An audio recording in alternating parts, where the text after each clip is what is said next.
So you gotta think about that. So planning ahead is just understanding what you're gonna do when price gets there and understanding how to manage the crypto to not lock in too much in permanent loss. All right, so hopefully that helps. Let's go to the next slide. All right, the last slide of the module, just this module. This was a long one, but it was necessary. I put a lot of time into this one because it really needs to hit home and you really have to understand it. This is the core, the concentrated liquidity pool core and overview and just understanding the mechanics. It's key. Woo! All right, so takeaways here. Managing concentrated liquidity pools takes finesse.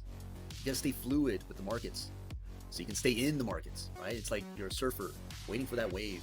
You gotta be in the water. If you want to catch that wave, you have to be in the ocean. You can't be sitting on the beach. Great analogy, right? You want to catch that big wave, you don't know when it's gonna come, but you have to be in there. If you're on the beach, lollygagging, drinking, you're not gonna catch it when it comes. You're gonna miss out. So, you gotta think, time in the markets, right? You gotta understand which fee tiers you need to be in to stake your liquidity. Different fee tiers, they either pay more or pay less. All depends. That's where the volume comes into play. TVL, right? Understand which fee tier to pick for your situation. Understand that more volume can allow a smaller fee tier pool to overcome a higher fee tier pool by sheer volume. As you saw in the example I presented with the ETH USDC pool between the 0.05% and the 0.3% fee tiers. Volume can boost yields dramatically. And of course, in permanent loss, I keep hounding on this, I keep pounding on this, I keep reiterating that you have to understand in permanent loss how it works and how to control it. And hopefully in this module, I can hit home with that. Right? It's key. If you didn't understand it, please watch it again. I know it's a long one, but it's a must. Right? Permanent loss is a silent killer. It's that ninja, silent killer of gains. So be mindful of it when managing your pools. Don't get whipsawed both ways.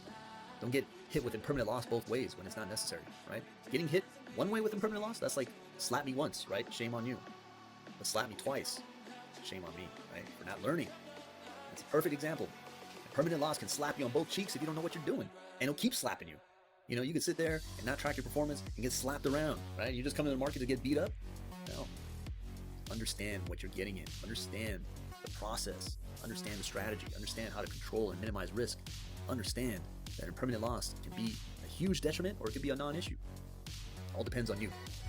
All right. So hopefully you enjoyed this module. On to the next one.